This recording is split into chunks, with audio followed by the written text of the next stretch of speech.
Faz o que tu queres, há de ser tudo da lei. Boa noite. Meu nome é Fernando Liguri e você está no Corrente 93.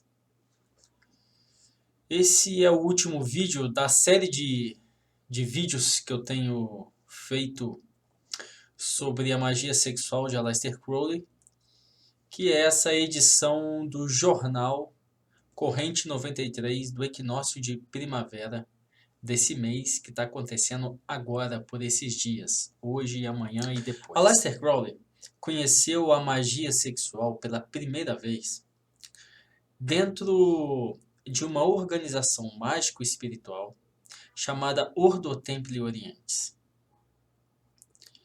Ele descobriu, sem querer, por acesso aos mistérios, o que nós chamamos de gnose, a fórmula mágica da magia sexual revelada pela ordem.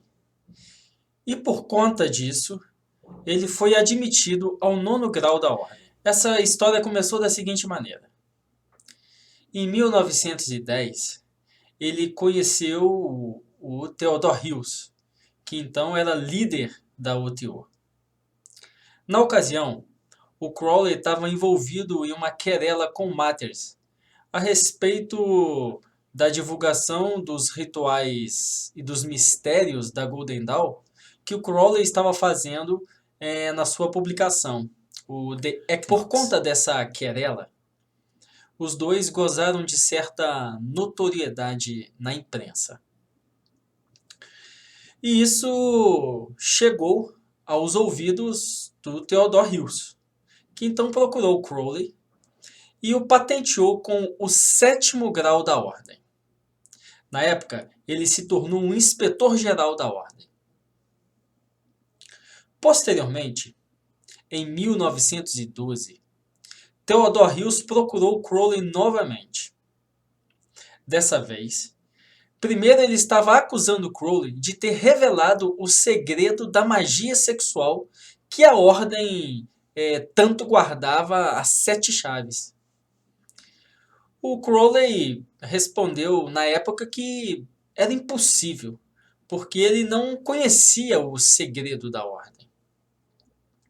Então, o Theodore Hills tirou de dentro da bolsa um exemplar do Livro das Mentiras, publicado pelo Crowley.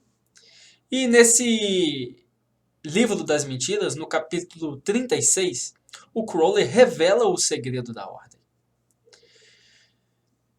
Nesse momento, o Crowley teve uma epifania. E ele vislumbrou, por um acesso espiritual, todo o mistério que envolvia o segredo do 9º grau da ordem. Nesse dia, então, ele recebeu a patente de 9º grau da OTO, sob o juramento de manter o segredo sobre os véus dos mistérios.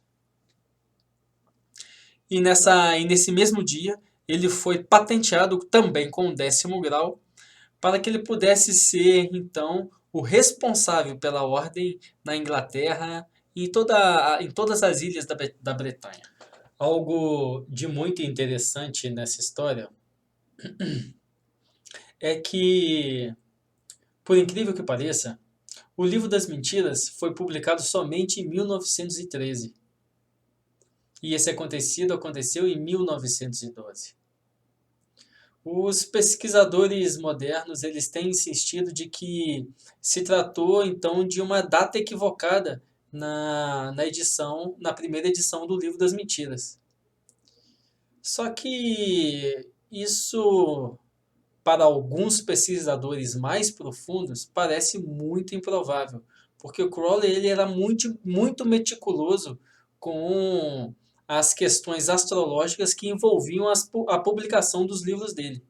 Na verdade, cada livro dele era um talismã mágico. Então, ele sempre tinha o cuidado de publicar na data correta, mais astrologicamente favorável, para que aquele talismã pudesse ter mais efeito, mais força. Então, essa é uma história que nos parece que o Crowley contou, como muitas outras histórias, para enganar o não iniciado. Segundo algumas fontes, e você vai ter mais detalhes aí no texto A Magia Sexual de Aleister Crowley, que está no jornal Corrente 93 desse mês, que a verdadeira publicação que chocou o Theodore Hills, na verdade, foi o Liber Stellae Rubae, que saiu na edição do The Equinox, volume 1, número 7. Então, esse é um fato curioso a respeito dessa questão que envolve a admissão do Crowley no 9º grau da OTO. A Ordo Templi Orientis é uma organização mágico-espiritual que foi formulada a partir da confluência de várias correntes de pensamento. A tradição greco-egípcia da magia, a tradição da cavalaria iniciática e dos templários, os mitos do Santo Graal, a tradição da Cabala, a tradição do cristianismo gnóstico. Através dos rituais da OTO, esses mistérios, os mistérios dessas tradições espirituais, são arranjados em uma estrutura que possibilita aquela pessoa que está passando pelo ritual receber empiricamente determinadas chaves que vão lhe abrir a percepção, que vão lhe abrir os portais para um entendimento, uma gnose superior. Um dos trabalhos da Ordo Templi Orientis é preservar os mistérios do cristianismo gnóstico primitivo. Por conta disso, muitas são as pessoas que pensam que a ordem é dedicada a preservar algum cristianismo na sua forma mais moderna ou alguma mensagem na forma de Cristo conforme a modernidade entende o papel de Jesus Cristo. Quando eu digo a modernidade entende o papel de Jesus Cristo, eu estou falando dos movimentos cristãos modernos.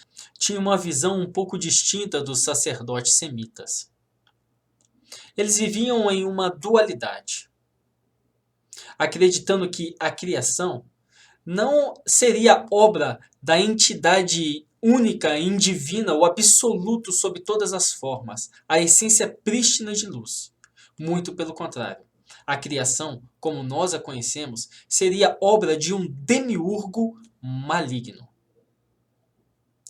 Esse demiurgo maligno seria, então, o Yehová Elohim dos judeus. Aquele que profere os primeiros ensinamentos no Gênesis. Portanto, para os gnósticos, o Deus dos judeus trata-se de uma entidade maligna. E todos os ensinamentos proferidos por esse demiurgo maligno são ensinamentos malignos. O Salvador é aquele que porta a luz, a serpente. E a serpente é aquela que provê a gnose. Tanto Simão o Mago quanto Jesus estavam cientes dessa fórmula mágica. Tanto Simão o Mago quanto Jesus tinham como concubina ou companheira uma prostituta. Tanto Simão o Mago quanto Jesus utilizavam o sexo como um mecanismo de prática mágica. Tanto Simão o Mago quanto Jesus Cristo sabiam que, para realizar a obra deles, era fundamental que eles tivessem uma mulher escarlate ao seu lado. Segredos como estes são mantidos a portas fechadas em organizações herméticas, em organizações que trazem a verdadeira raiz do hermetismo, que vem desde as tradições greco-egípcias, desde as tradições sumerianas. Portanto, é muito distinta a interpretação da imagem de Cristo, da imagem do cristianismo antigo, da imagem dos gnósticos, dentro da Ordo Templi Orientis. Quando Crowley foi admitido ao 9º grau da OTO, ele teve acesso aos mistérios sexuais da ordem e chegou a confirmar que eles tiveram pouca validade no seu processo. Mas foi através da experimentação que ele conseguiu reformular o sistema da ordem. Quando ele entrou, o 8º grau era relativo a um tipo de magia sexual onde o praticante atua solitariamente. O 9º grau é o grau operativo entre homem e mulher. Ele adicionou um 11º grau na ordem, relativo à sodomia, o coito anal. Existe uma lenda urbana onde se diz que na OTU, para a pessoa chegar a este grau, ela tem que praticar magia homossexual, né? Ou seja, sexo entre homens ou sexo entre mulheres dentro de um círculo mágico. Não existe nada disso. Essa é uma noção completamente equivocada e absurda. O 8º grau relaciona-se à prática solitária. O 9º grau, a prática entre homem e mulher naturalmente. E o 11º grau, homem e mulher, ou homem com homem, o coito anal. Não é uma prerrogativa da ordem que você pratique sexo com pessoas do mesmo sexo. É uma prerrogativa da ordem que você faça a tua vontade. De todo modo, eu já expliquei essa relação da magia sexual com relação ao coito com pessoas do mesmo sexo em um vídeo anterior. E você fique à vontade para rever esse vídeo, ou caso você não tenha visto, para vê-lo então pela primeira vez. Tá lá, magia sexual com pessoas do mesmo sexo. A fórmula mágica da magia sexual de Aleister Crowley, ele demanda de duas polaridades, homem e mulher. Ele demanda dessas duas polaridades para a formulação de uma criança mágica. E essa criança mágica só é formulada através dessas duas polaridades. Isso tem ficado bem claro nos vídeos que eu tenho feito sobre a magia sexual de Aleister Crowley. Mais importante é a utilização das secreções como um talismã, seja como um sacramento para a consagração de armas mágicas, ou seja como um sacramento de elixir da longa vida.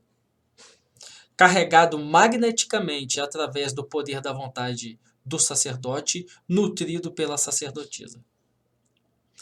Essa fórmula mágica da magia sexual de Aleister Crowley eu tenho deixado bastante claro no meu livro Rituais, Documentos e a Magia Sexual da UTO. E recentemente, no mais novo, A Lância e o Graal.